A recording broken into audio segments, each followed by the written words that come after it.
It was 9 p.m. on a Tuesday when my life changed forever.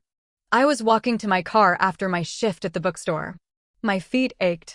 My mind was still sorting through the new shipment of romance novels we'd received that afternoon. The parking garage was mostly empty, just the echo of my footsteps on concrete. Then I heard it. Other footsteps. Behind me. Fast. Purposeful.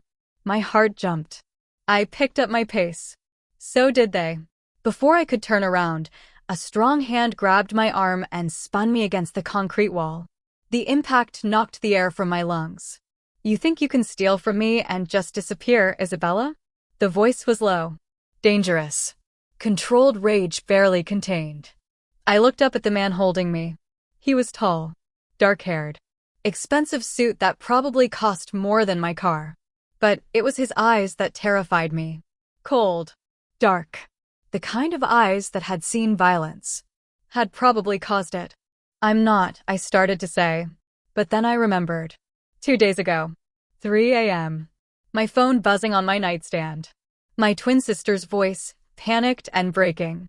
"Ella, I messed up. Really, really bad. I can't explain. I'm leaving the country tonight. Don't tell anyone where I am.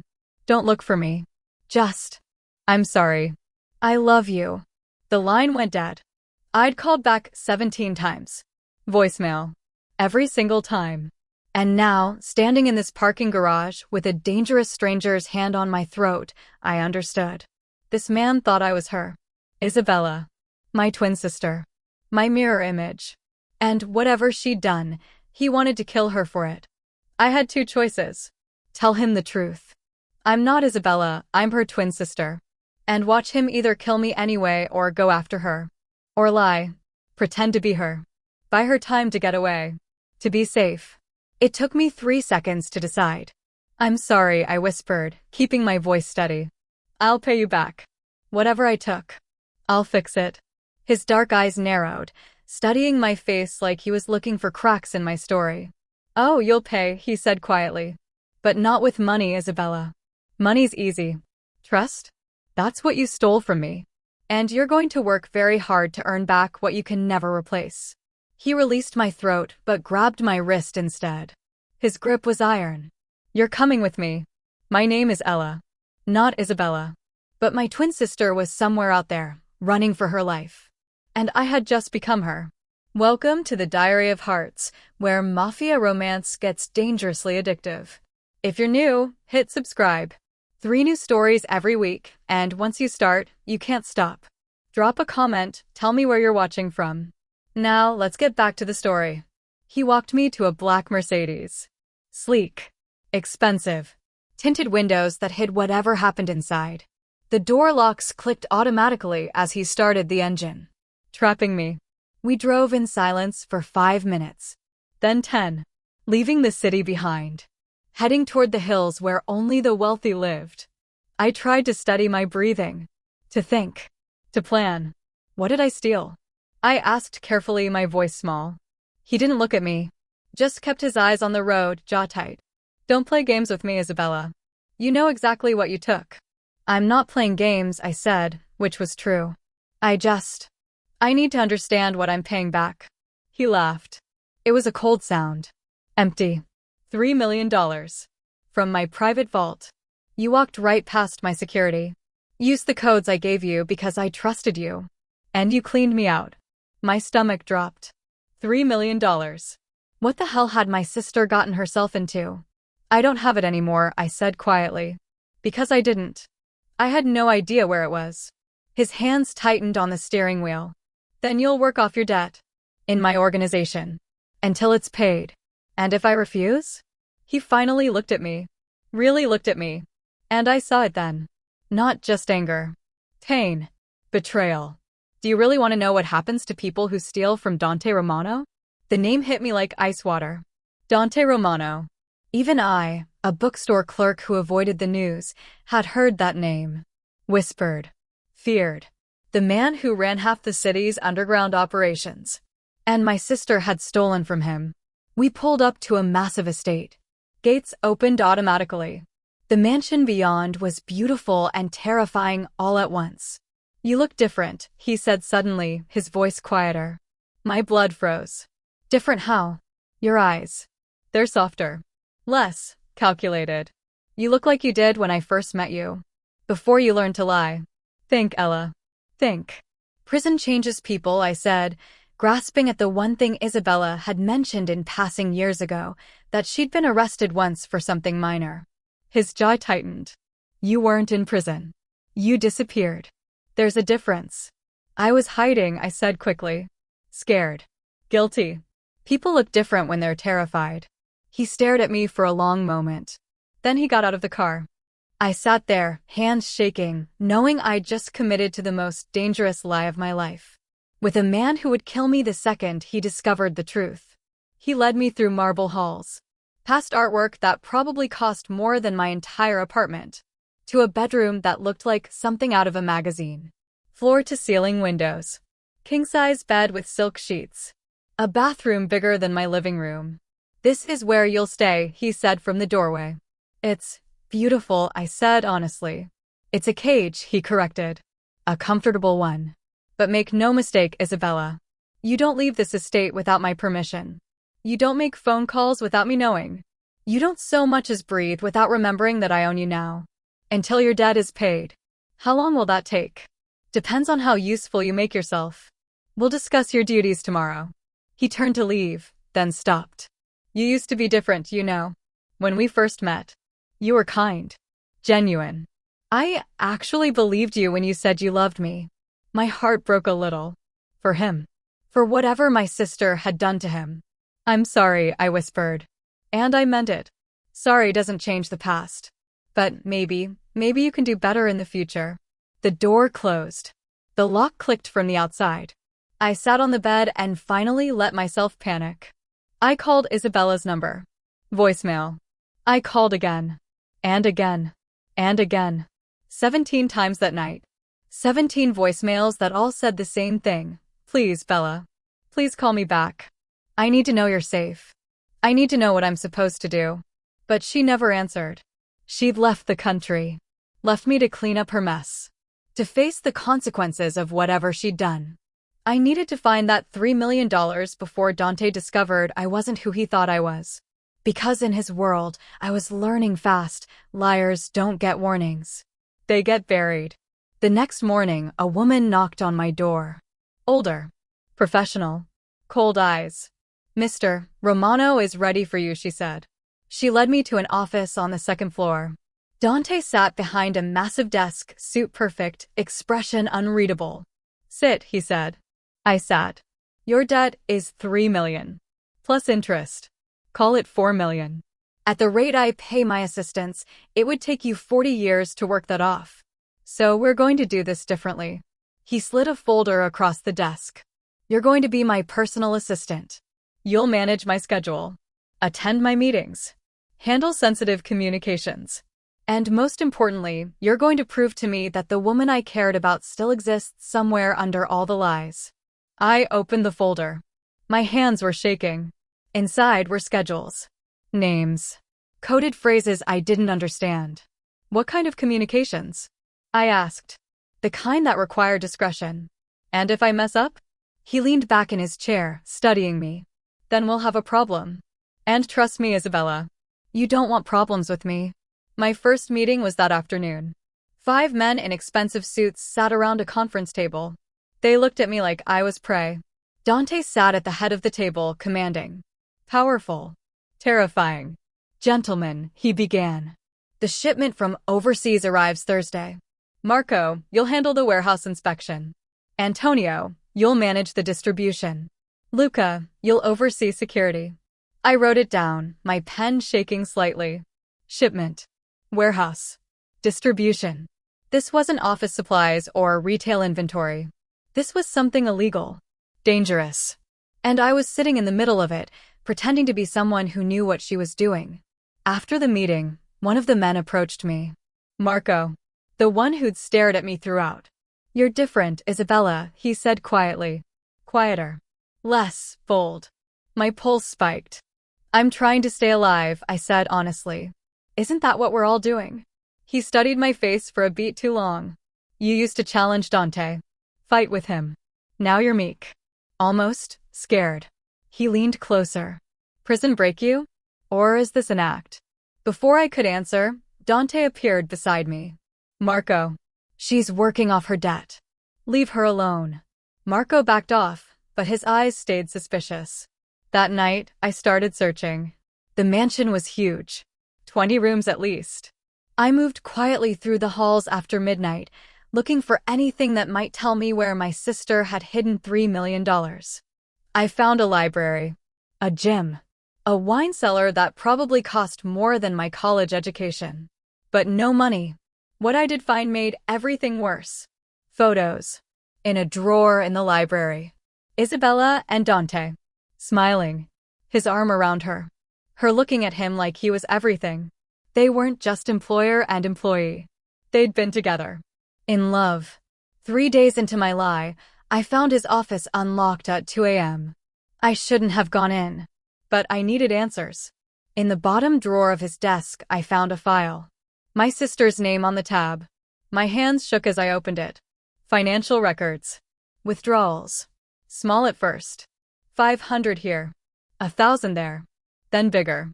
5,000. 10,000. And a note in Dante's handwriting. Isabella Romano, Financial Activity Review. Suspected gambling addiction. Mounting debts to rival organizations. Possible information leak.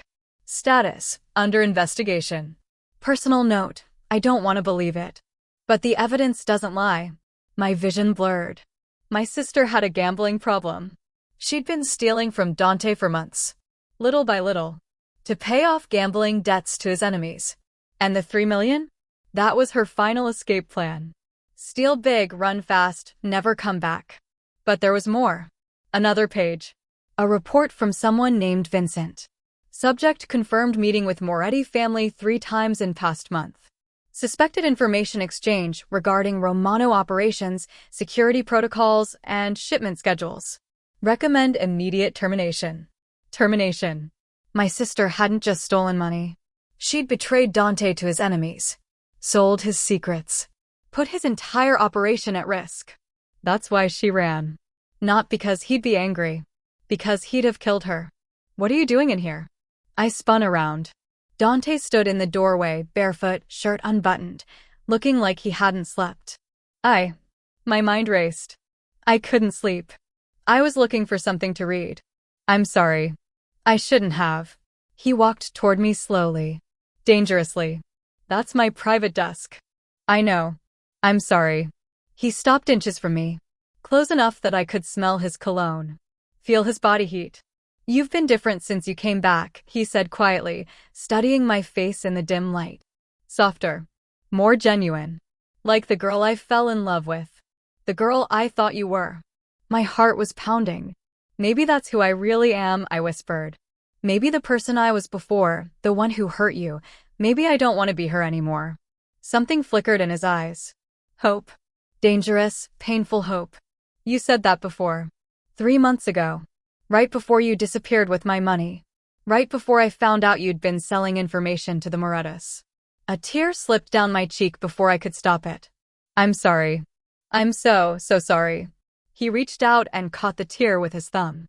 Sorry doesn't bring back what you took. The money I can replace. But the trust? The man I was before you broke me? I don't know if he even exists anymore. He pulled back. Go to bed, Isabella. And stay out of my office. 2 weeks into my lie, I finally found the money. Not in the mansion, but in a storage facility across town. I'd found the key taped to the back of one of the photos of Isabella and Dante.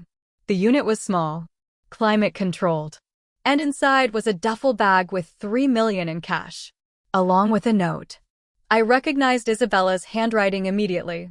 Ella, if you're reading this, then you found me. Or someone found you thinking you were me. Either way, I'm sorry. I'm so sorry. The money is blood money. He'll kill me if he catches me. But maybe you can use it to buy my freedom.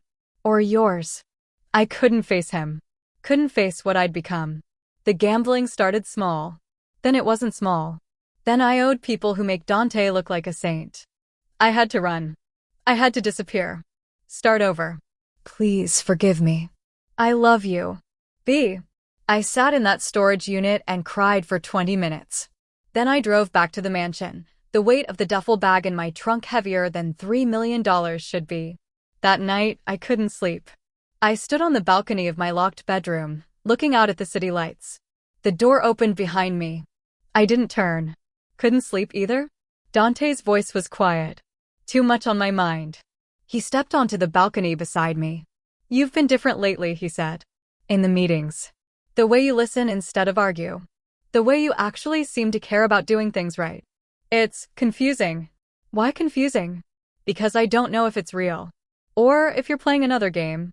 I turned to look at him. Really look at him. He was exhausted.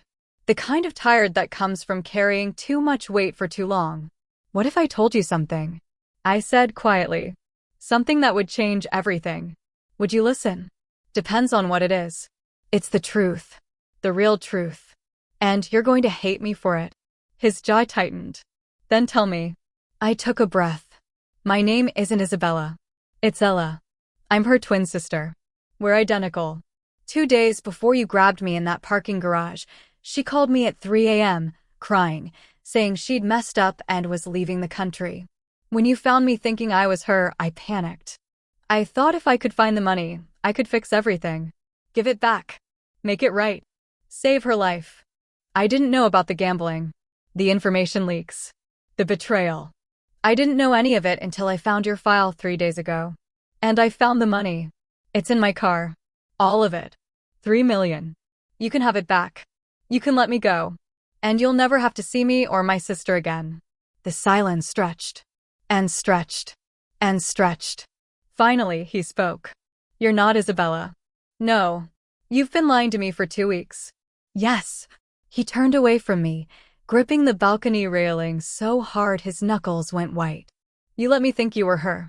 You let me hope that maybe, somehow, the woman I loved had come back. That maybe she'd changed. That maybe I hadn't been a complete fool for trusting her. I'm sorry. Don't. His voice was sharp. Don't apologize. Just don't. He was quiet for a long time, just staring out at the city. Then he laughed. It was bitter. Broken. You know what the worst part is, he said. The person I've been getting to know these past 2 weeks, the kind, genuine, scared but brave woman, that's who I thought Isabella was. That's who I fell in love with 3 years ago. Before the lies. Before the gambling. Before everything went wrong. He turned to look at me. And now I find out that person is real. She just isn't her. She's you. A tear rolled down my cheek. I should kill you for this, he said quietly. I know. You made a fool of me. Again. Different twin. Same result. I'm the idiot who trusted the wrong woman. That's not fair. Isn't it? His voice rose. You lied to me every single day for 2 weeks. Every conversation. Every look. Every time you seemed like you actually gave a damn about me, it was all built on a lie. Not all of it. I shouted back. He stopped. Not all of it, he repeated dangerously. The concern was real. The guilt was real.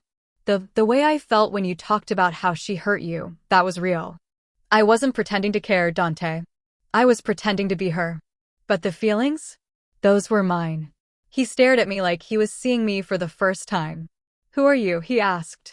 I'm Ella. I'm a bookstore clerk. I live in a tiny apartment. I rescue stray cats. I read romance novels and cry at happy endings. I'm nobody important. Just a girl who tried to save her sister and got in way over her head. Why didn't you tell me the truth from the beginning? Because you would have gone after her. Or killed me thinking I was helping her. I didn't know what else to do. He turned away again. You found the money. Yes. $3 million. In my trunk. Take it. Let me go. I'll disappear. You'll never see me again. And what about your sister? She's gone. Somewhere safe. Away from all of this. That's all I wanted. For her to be safe. And what did you get out of this? He asked. What's your reward for 2 weeks of lies? I laughed sadly. A broken heart. I fell in love with a man who thought I was someone else. Who hates me now? And honestly, I deserve it. His head snapped toward me. What did you just say? I said I deserve it. No. Before that. I looked away. Nothing. Forget it. You said you fell in love with me. Silence. He didn't say anything after that. Just walked back inside. I heard the lock click on my door 5 minutes later. But when I tried the handle at 5 a.m., it was open. He was letting me go. I packed the few things I'd accumulated. A change of clothes. The photo I'd taken from the drawer, Isabella and Dante happy. I'd leave it on the bed. A reminder of what she'd thrown away. I was almost to the door when I heard his voice. You're really leaving? I turned. Dante stood in the hallway, looking like he hadn't slept. Still wearing the same clothes from the balcony.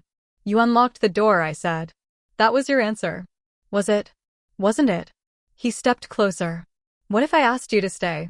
My breath caught. Why would you want me to stay? I lied to you. You lied to protect your sister. Isabella lied to protect herself. There's a difference. I'm not her, I said firmly. I'm not exciting or dangerous or beautiful. You're all of those things, he interrupted. Just in different ways. And maybe that's what I need. You don't even know me, I whispered. Then stay. Let me learn. No lies. No games. No pretending to be someone you're not. Just Ella. Just you. Your world is dangerous. And you survived 2 weeks in it pretending to be the woman I wanted dead. I think you're stronger than you realize. I work at a bookstore. So, I'll buy you a bigger bookstore. Despite everything, I laughed. You can't just buy me things and make this okay.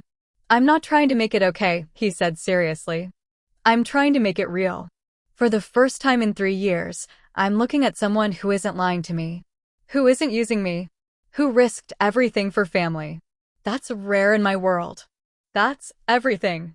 I still lied to you. For 2 weeks. She lied for 3 years. I think I can forgive 2 weeks if it means finding someone real. Tears streamed down my face. This is crazy. Probably. We don't know each other. Then let's start. Hi. I'm Dante Romano. I run a criminal empire. I have terrible trust issues, and I think I'm falling for my enemy's twin sister. What's your story? I laughed through my tears. Hi. I'm Ella. I work at a bookstore. I have a savior complex, and I just impersonated my sister to a mafia boss. Also, I think I'm falling for you too. He smiled. Really smiled. For the first time since I'd met him. So we're both idiots. Apparently. Want to be idiots together? I looked at him. Really looked at him. At the hope in his eyes. The vulnerability. Yes, I whispered. Yes, I do. 6 months later, everything was different. Dante kept his promise. We returned the $3 million. He used it to pay off old debts and start moving his operations legitimate. It would take time.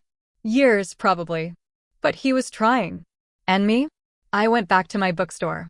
He invested in it, anonymously at first, until I agreed to let him help openly. We expanded. Hired more staff. Created a space that felt like home. Isabella came back 3 months after I left. Sober. In therapy for her gambling addiction. She faced Dante. Apologized. Offered to turn herself in. He let her go. I'm not in love with you anymore, he told her. I'm in love with your sister. The woman I thought you were. So go. Start over. Be better. But stay away from us. She hugged me before she left. Cried. Thanked me. Asked if I could ever forgive her. Someday, I told her. But not today. We're working on it. Slowly. Carefully. Sisters rebuild differently than buildings. But Dante and me, we're still figuring it out.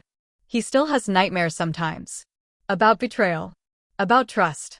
I still have moments where I wonder if I'm enough. If I'll ever be enough. But we're trying. Every day. To be honest. To be real. To be us. People ask me if I regret it. Pretending to be my sister. Lying to a dangerous man. Risking my life for 2 weeks. And honestly? No. Because that lie led me to the truth. That love doesn't care about names. Or identities. Or who you thought you were supposed to be. It cares about who you are when everything else is stripped away. My name is Ella. And this is how I fell in love with a man who thought I was someone else. And chose the real me anyway. And that's how Ella's lie became the truth she never knew she needed. Question: would you pretend to be your twin to save her from a mafia boss? Or would you run? Comment your answer. I read every single one. If you love this, subscribe for 3 new Mafia romance stories every week. Trust me, the next one is even more unhinged. Share this with your romance-obsessed bestie. Thanks for watching. Remember, sometimes you have to lose your name to find your heart. See you next time.